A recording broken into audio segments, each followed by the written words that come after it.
Coming up on this week's episode, talking points on Brendan Rodgers, Fulham, and the appointment of Graham Potter, plus all our usual features. So let's get started.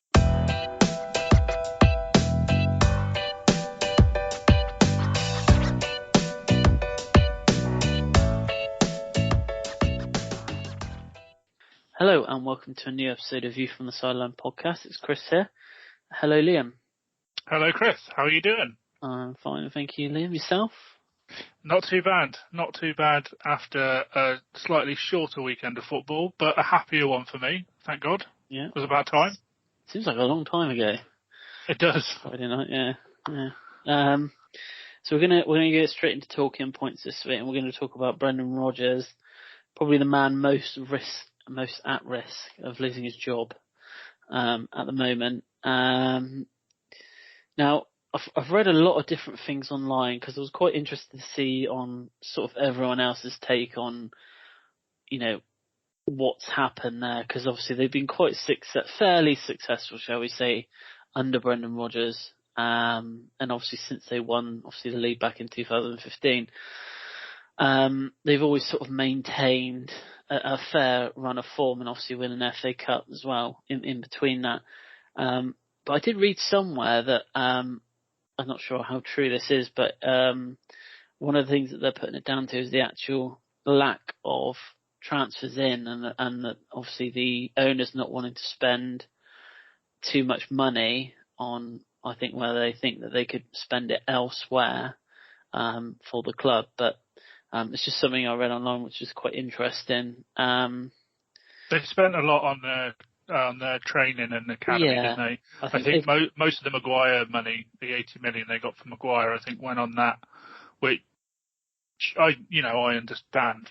Clubs need to put money into those areas. You're not going to attract players unless they've got somewhere nice to come and train and things like that. I don't know how old Leicester's stuff was, but if it needed renovation, you can totally understand. But you still need some money for players. You can't. Arsenal did it for years when the Emirates came up, didn't they? They hardly bought anyone and blamed on the stadium. So, but Rodgers has been quite vocal. I'm not sure if you've heard some of his latest sort of interviews before and after the game, where you can kind of tell that he seems to be holding back on a few of the details on what's actually happened over the summer. I don't know whether he feels that he's been let down, or things have been promised to him and they've not arrived, shall we say. But it seems to have crept onto the field, and they just look like a team that have just lost all sort of confidence. And to be fair, at the weekend against Tottenham, they didn't have a bad first half, but they played quite well, I thought. Second half, they just, as soon as sort of the fourth goal went in, it was, the heads dropped straight away, and it just looked like they were drained of all confidence that they might have had. They've got a few players that I think are still standing out. Madison's obviously had quite a good start to the season. People are quite rightly mentioning him for selection for England, but I think you're right. You saw the heads drop as soon as that fourth goal went in, and it's been a similar pattern, I think, in other games. But I think if I was on that team, I'm looking at probably what would have been our best player, or certainly one of our best players, our best defender, in Fofana, going for a huge price tag. Oh yeah. Let's be honest. They couldn't turn it down. That was the problem. No, absolutely not. And I wouldn't expect them to. I think they're right to accept it when the player wanted to leave. But to have a replacement come in for 13 million, I think it was, or 15 million, it just kind of really highlights a bit of poor planning, I think. We all knew that there were going to be offers for Fofana over the summer. To leave it to the last minute, it was deadline day, I think, wasn't it, or just before deadline day? Yeah, like the week, sort of, it happened over numerous days before the actual.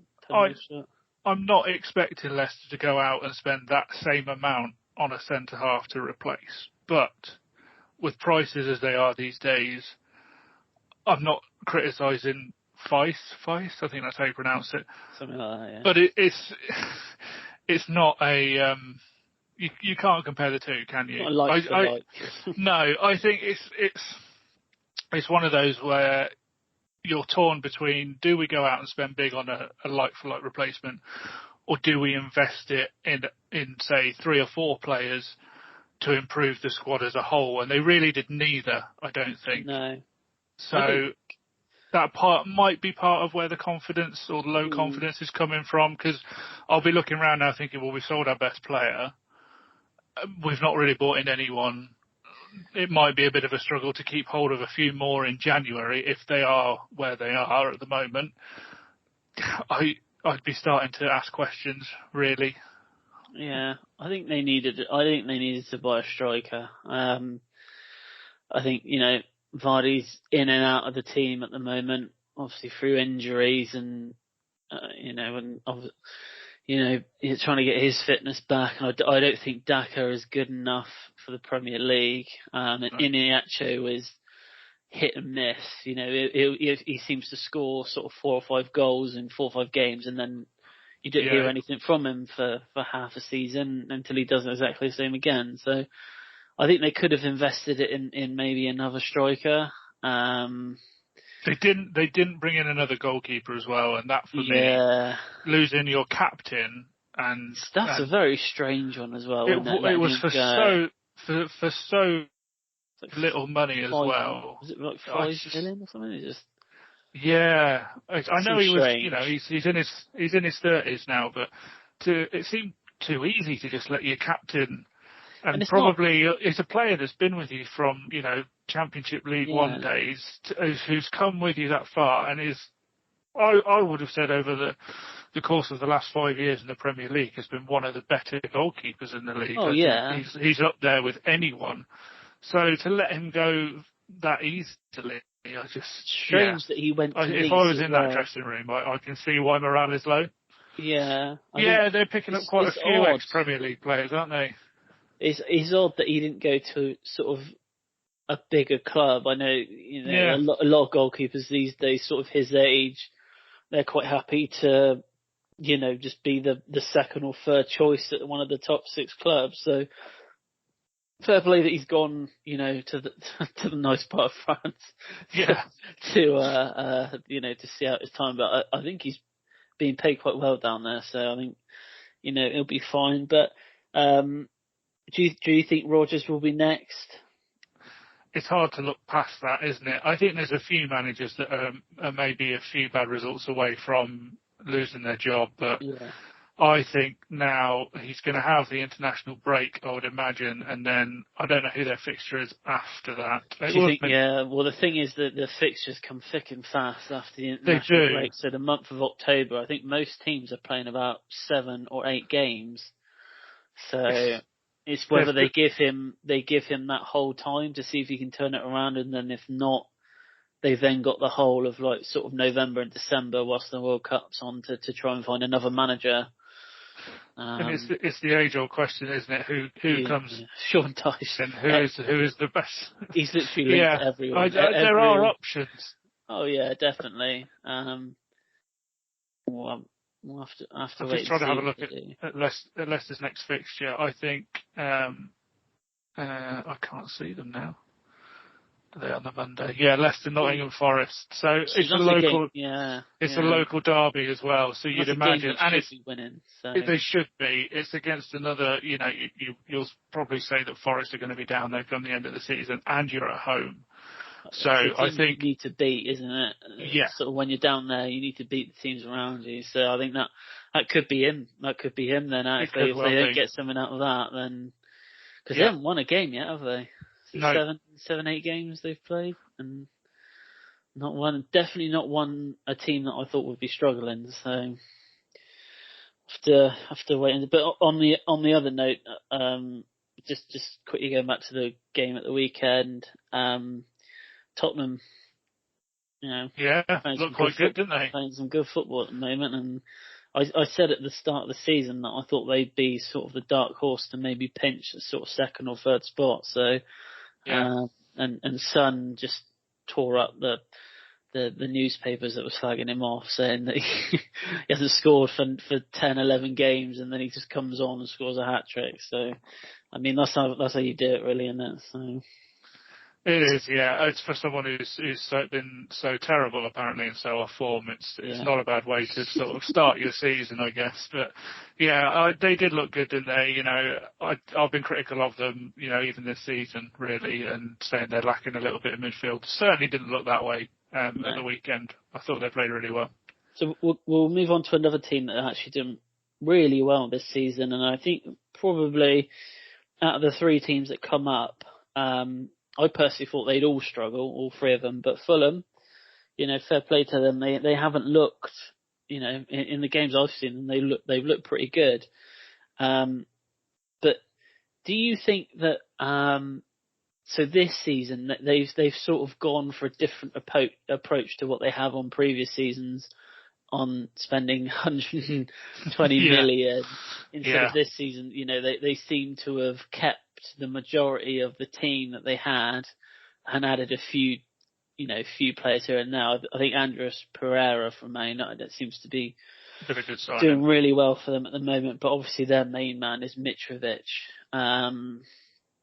You know, a lot of people doubting, you know, he's played in the Premier League before and, you know, he hasn't scored that many in the Premier League, it's safe to say. But obviously last season in the Championship, he was breaking record after record of the amount of goals he scored, and he seemed to have carried that on this season. And he, for me, is probably their key man.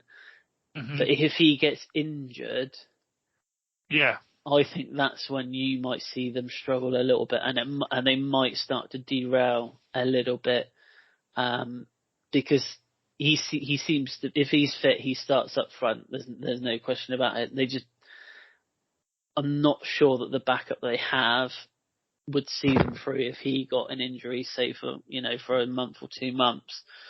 But on the brighter side, they are players and have decent football at the moment. And compared to sort of previous years, they've actually kept clean sheets this season. So yeah, looking at their last couple of times that they've been in the Premier League, defensively, okay, you can say that Mitrovic hasn't scored much, but defensively, I think, has been their weakness, and they seem to have sorted it out, I think, so far this season. I think what's interesting, Mitrovic, like you say, he's played a couple of seasons in the Premier League, never really done much, and he had that reputation, didn't he? You know, he's going to get sort of 2 or 3 goals, that's going to be it.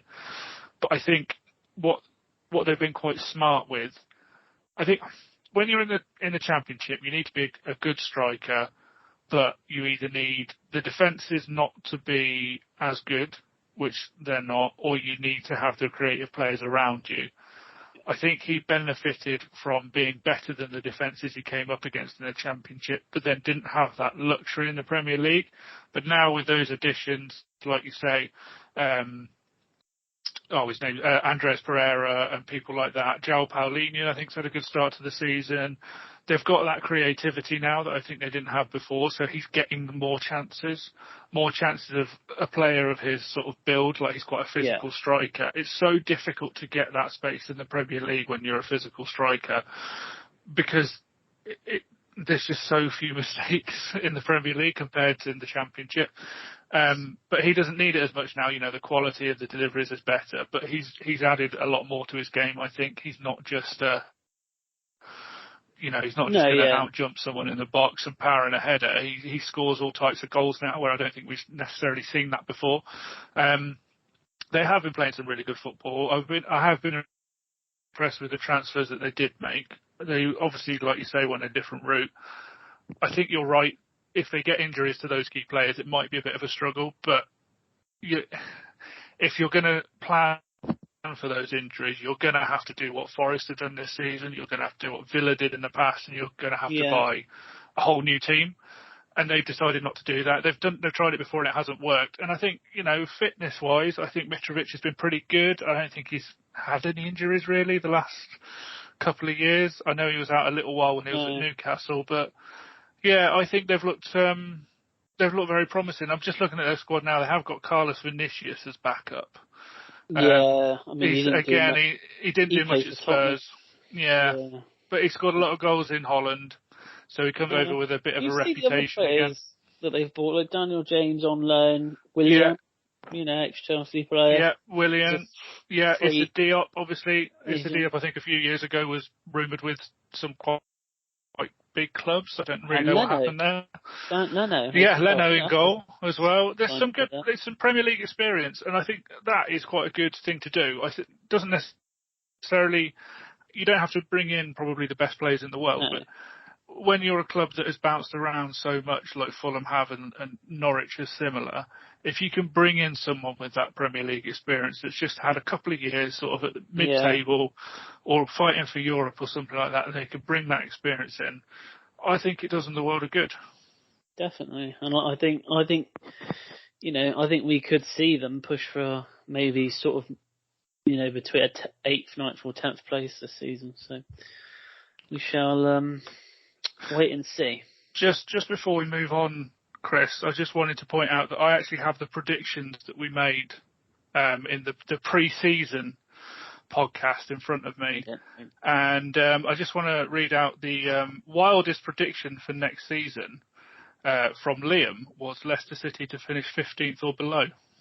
So I just wanted to say I know what I'm talking about, basically. You predicted it.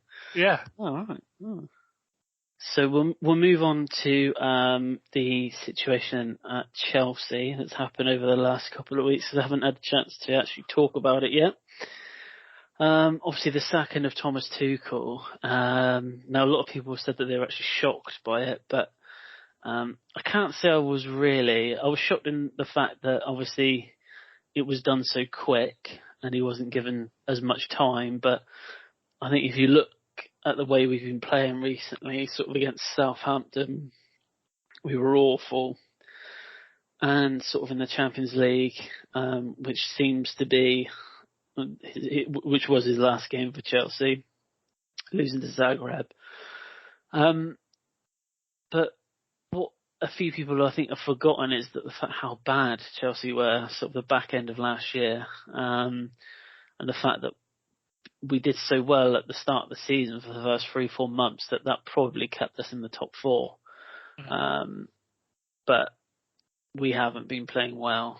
And, I've heard lots of things, online and from, quote sources of people saying they've heard things from in the club, like one of them being about, I don't know if you've heard about the situation with Ronaldo. No, I didn't the owners, well, apparently the owners were really keen on getting Ronaldo in, and Ronaldo was keen, and Ronaldo's agent was keen on it happening, but apparently Tuchel basically said that he didn't really have a place for him in the team, and he didn't know where he would play him if he joined Chelsea. Interesting for a team with no strikers. Yeah, and I think the new owners, I think they have a vision of how they see Chelsea Football Club sort of in the next few years. I think if you look at sort of the players that they brought in, they have brought in a lot of sort of players that are under 21, and you'll know one of them. And I think they have a vision of trying to build a team, for a manager for the next sort of 4 or 5 years. And obviously I don't think they've seen Tuchel as that person. So, he went, and obviously they within sort of 48 hours really, wasn't it? Graham Potter came in, which I was actually excited by. I mean, he comes with a very good reputation at the moment. His stock, shall we say, is high, with what he's done sort of abroad, and then, what he managed to do at Swansea, and then obviously, Brighton have been playing the best football I think Brighton have played for years. So, I think at this time now, I think he was probably one of the best candidates for the job, and I think that the owners have probably seen what he's done at Brighton, and I think that alone has probably got him the job. I don't know if you'd agree. I do, yeah. I think what Brighton were probably what you can commend them for doing. I think there was a period about 18 months ago where they weren't on good form particularly, and Potter was under a little bit of pressure. I think they were down, not really in danger of relegation, but a few bad games away from being dragged into a relegation battle.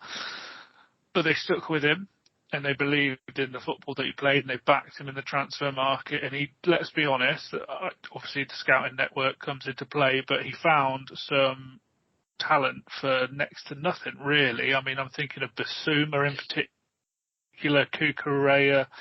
They've all been bought in, not for small price tags, but they've made a good profit on them. Sold on, yeah. Sold on for a good profit.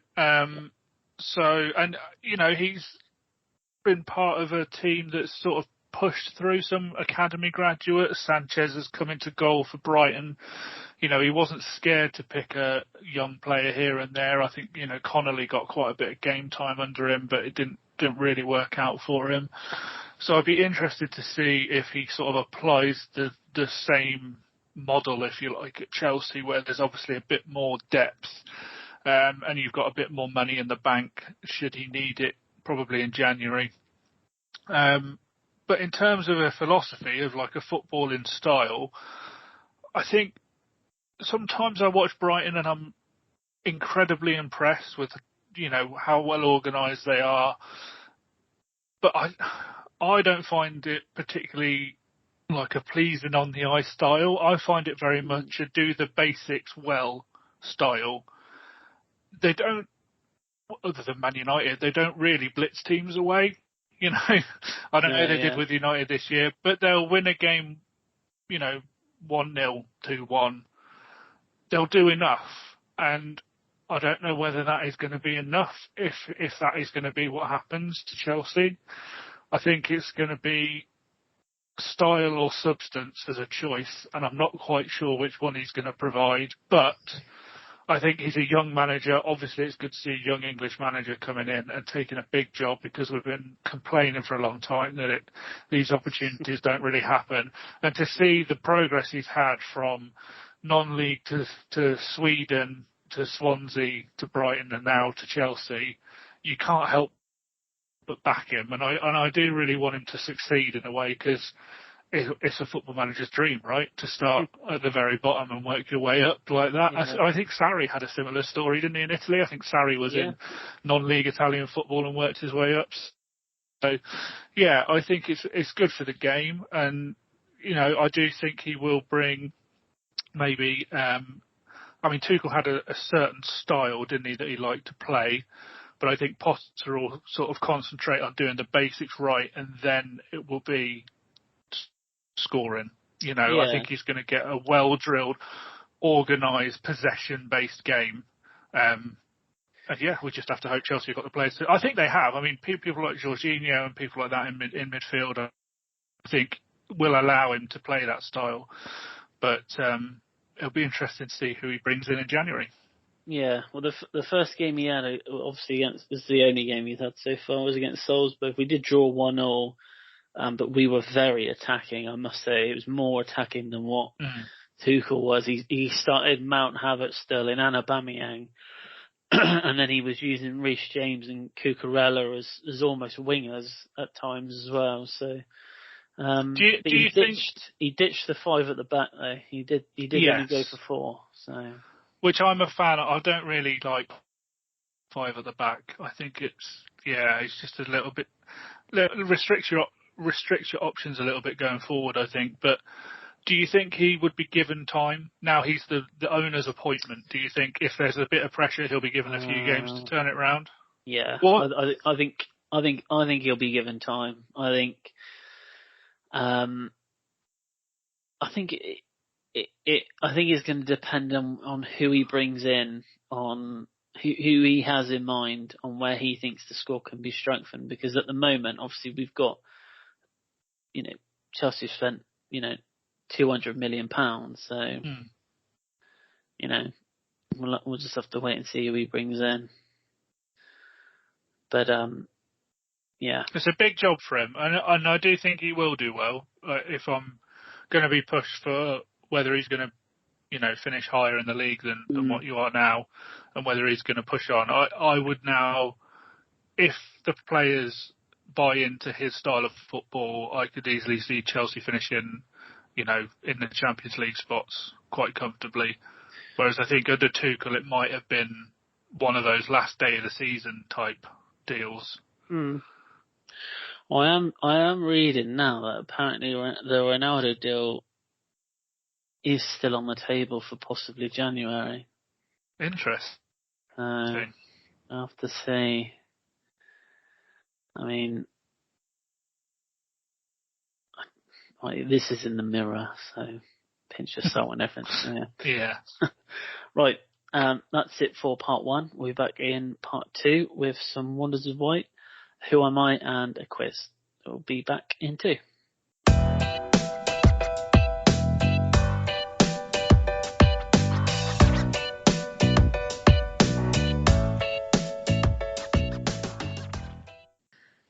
Hello and welcome back to part 2 of this week's episode. We're going to go straight into the Wonders of White. So, aged just 15 years and 181 days, Ethan Nwaneri became the youngest Premier League player ever. Yes. There's going to be more about that later in the quiz this week. I'm glad you had to pronounce it first because I would have really struggled. They're just getting younger and younger now, aren't they? Yeah, 15. So he was born in 2007? That's mad, isn't it? God. Leicester City's 22 goals conceded is the most of any side after 7 games in the top flight since West Ham in the 65-66 season. That doesn't make good reading. And they're mostly from set pieces as well. Doesn't make good reading. Haaland has scored 100 goals in his last 99 games. That doesn't surprise me. What a beast. And Chelsea failed to win both of their opening 2 matches in the Champions League group stage since 1999-2000 season. God. There we go. What a horrible time it must be for you to be in the Champions League, God. I can only dream of such things. Yeah. Cool. We're going to go to your quiz this week. Yes. So, as you mentioned, Ethan Nwaneri became the youngest ever Premier League player. So, I thought I'd make this quiz about Premier League records. So there's 10 questions. I think you can get about 17 points, I think, because there's a few where there's more than one answer. So we'll just see how you do. But it's all about Premier League records. So question number 1, who currently holds the record as the youngest Premier League goal scorer?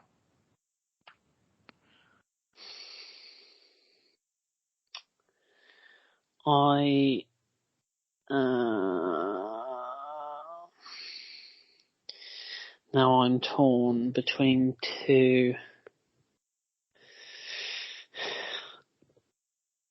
Is it Wayne Rooney or is it Michael Owen? I'm going to say Rooney.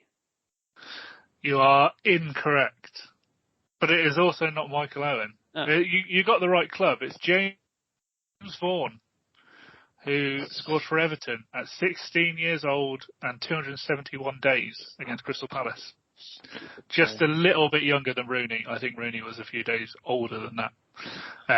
So not the best start. But which current Liverpool player holds the record for the most Premier League substitute appearances? Current, did you say? Current, yeah. Oh, it must be James Milner. Correct. It is indeed James Milner. Must be 180 Premier League substitute appearances. What a record to have. Well done. 50% so far, but you can get a load of points on this question because Marcus Bent has played for 8 Premier League clubs, which is a record. I'm going to give you 1 point for each club you can name. Oh, God. Right, let's start with... So did you say current Premier League clubs? They're not all in the Premier League currently, but they were at the time that he played for them. Okay, so I'll get the ones done that I think. So, Everton? Correct. That is 1 point. Sheffield United? No. Oh, Sheffield United are not there. Okay, so if you want Sheffield United... I'll let you carry on. I'll give you 8 guesses, so your maximum score now can be 7. Okay. Palace? Correct. They were his first Premier League team. Ipswich? Correct.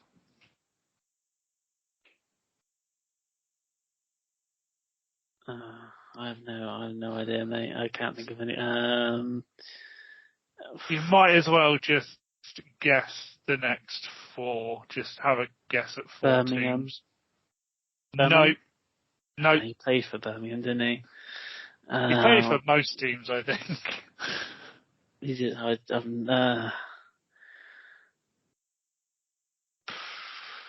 Did I say Leicester? You did not, but that is correct. Oh, that's just the well guess. done. Leeds? No. Everton? 2 more. I've said Everton, haven't I? You said Everton. I'll give you 2 more guesses. None of the... Oh, yeah, one of them, sorry, is currently in the Premier League. The other... There's 1 in the Premier League, 2 in the Championship, and 1 in League One. Leeds? Middlesbrough? Nope. Oh, I think that's all guesses. That's not bad. 4 out of 8. So the ones you got Palace, Ipswich, Leicester and Everton. You missed Blackburn Rovers, Charlton Athletic, Wigan Athletic and Wolves. But not bad. That's not bad at all. That's pretty good. 50% on a player that, let's face it, never scored. So pretty good going. Question number 4. Which club hold the record for the biggest Premier League attendance? Now, what I'm going to do is, because it's a bit of a trick question, I'm going to tell you the attendance as a clue.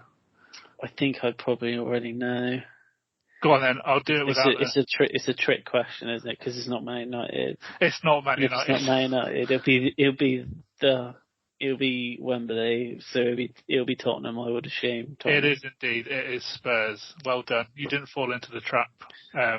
which I definitely would have done. Question number 5. So that's correct. Question number 5. Who is the scorer of the latest ever Premier League goal when he scored for Liverpool against Arsenal in April 2011?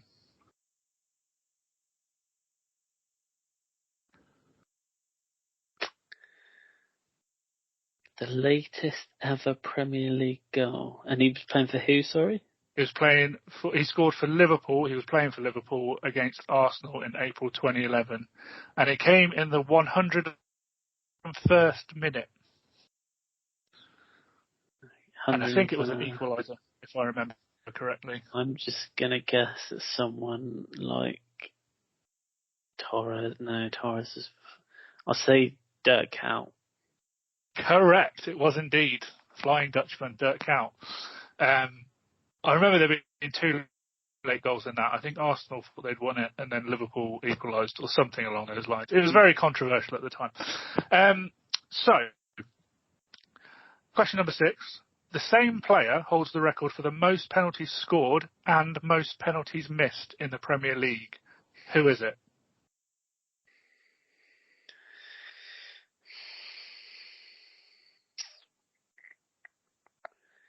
Most scored penalties.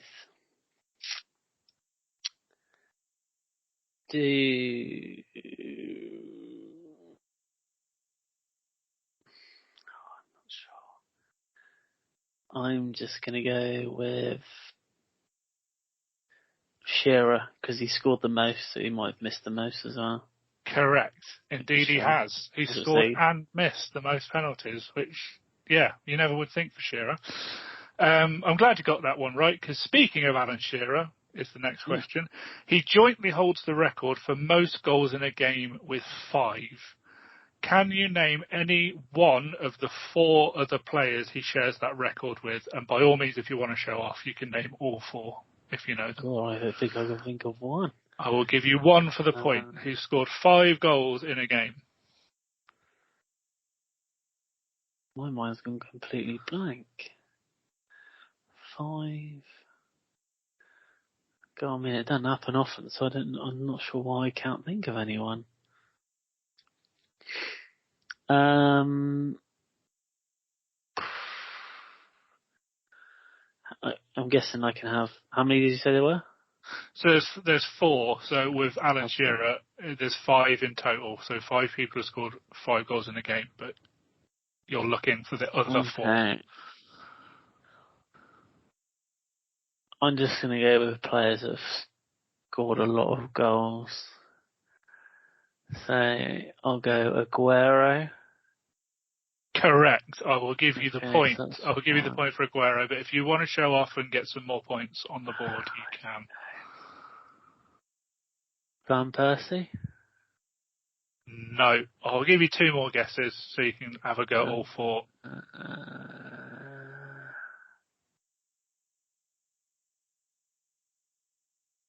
Berbatov? Correct. Yes, the one that I didn't think that was would against be Blackburn. Anywhere near that. I think it was against Blackburn. I can't for the life of me remember, but I will take your word for it. I can't think of any more. So the 2 you missed were Andy Cole and Jermaine Defoe. Oh, Defoe. Yeah. Yeah. So not bad though. Another 2 points there. So you're doing all right. Question number 8: which player has the most Premier League winners' medals?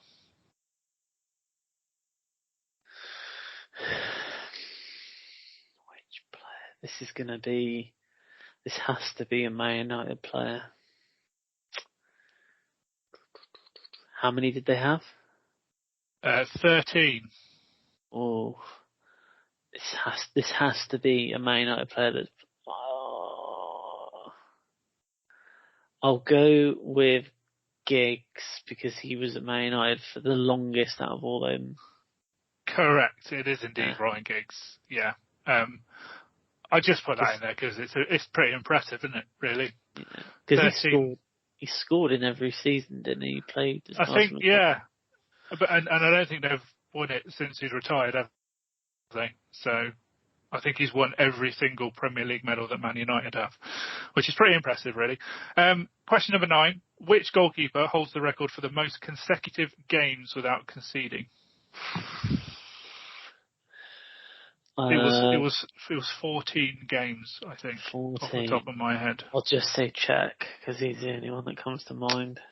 I thought it would be, but it's not. It's actually Edwin van der Sar. Oh, Van der Sar, okay.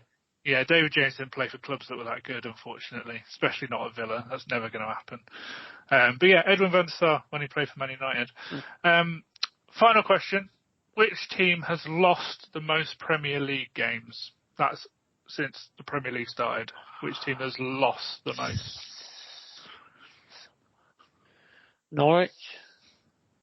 It is, in fact, Everton. Shit, aren't they? Yeah. Terrible.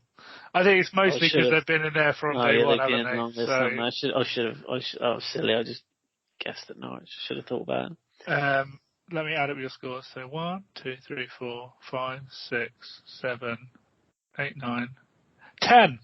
There we go. 10 out of a potential 17, I think that was. So it's not bad going at all. It's all right then. Cool. Right, we'll move on to Who Am I? So how do you want this? From start to finish, or from where they finished to where they started? Let's go start to finish. Okay. So he started in 1992. Okay. At Birmingham. Oh, God. He then went on loan to Wycombe. He then signed for Stoke, then Southampton, then West Bromwich Albion. He then went on loan to Northampton. he went on loan to Reading, and then he moved to York, and from York he went to Boston, and then he went on loan to Shrewsbury before finishing his career at Macclesfield in 2005. God. Now, obviously, I have clues because. So Birmingham, loan to Wickham, and to Stoke. Stoke. He had a small stint in the Premier League. Hang on a minute. I think I might know this. No. Stoke, no, because he went Southampton to Stoke. I was thinking of Rory Delap for a minute there, but he went the other way, I think. He went Southampton, and he certainly finished later than 2005.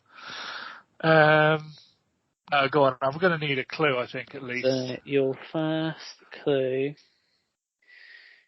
is... Which one shall I do?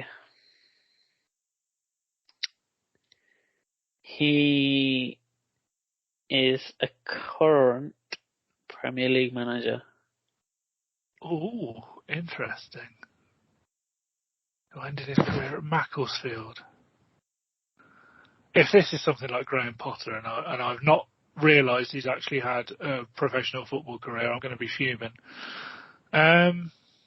Ended his career at Macclesfield. Played for Boston as well. God, this is more difficult than I thought it was going to be. So they've got to be British. He is English. And there can't be many English managers in the Premier League anymore. Gerrard, obviously, no.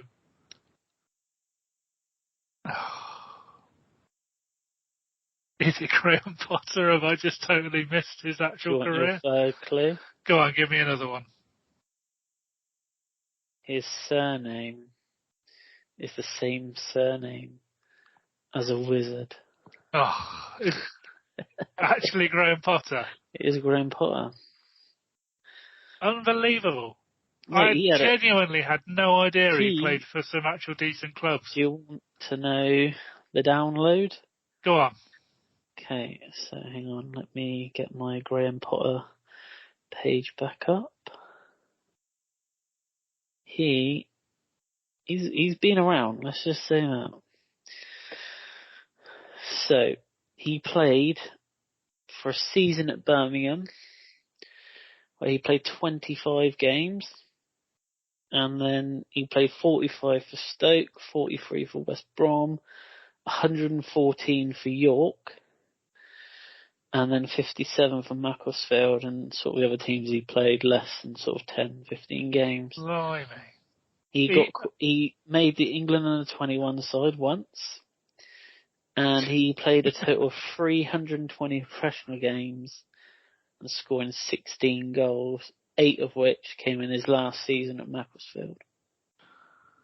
Well, I never knew that. I genuinely thought, because I saw someone on Twitter put the other day the tweet that Leeds Carnegie sent when he left to become manager of Östersund in Sweden, and I thought, he's just bounced around the non-league then, hasn't he? You know, he's probably been a bit of a journeyman non-league footballer. No, he's actually a professional footballer who knows what he's talking about. So Never won a medal as a player. Never got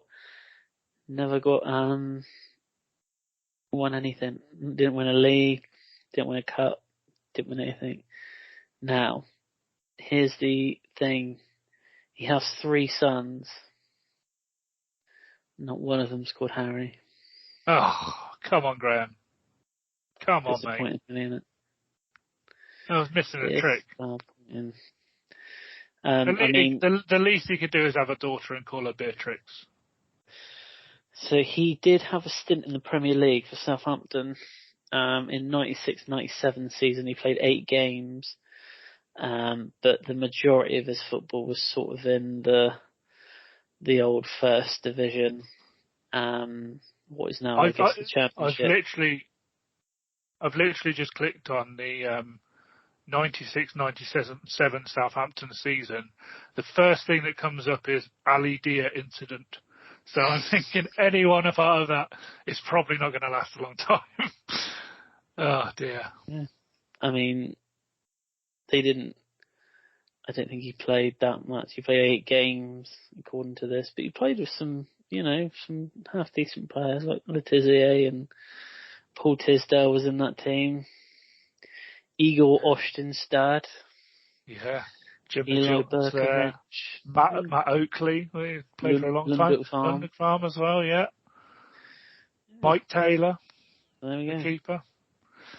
Blimey. Who knew, eh? You learn something on this podcast, that's what I like. Yeah.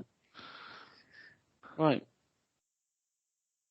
That's it for this week. You got anything else to add? I did actually, just because they have played tonight and won 7-0 in their league. I just wanted to give you an update on Rugby Town's FA Cup adventure. Sadly, it's come to an end. They lost 2-0 at the weekend to Basford, who are, I think, 2 leagues above them. So their FA Cup dream is over. But they've bounced back tonight with a 7-0 win over Rothwell Corinthians. So, it's not all bad. Too easy. Too easy. Shame they're out there, the FA Cup. Yeah, it is a bit. But, bit of money from it, so it can't be too bad. Yeah. No. Right. So that's it for this week, and we'll be back next week.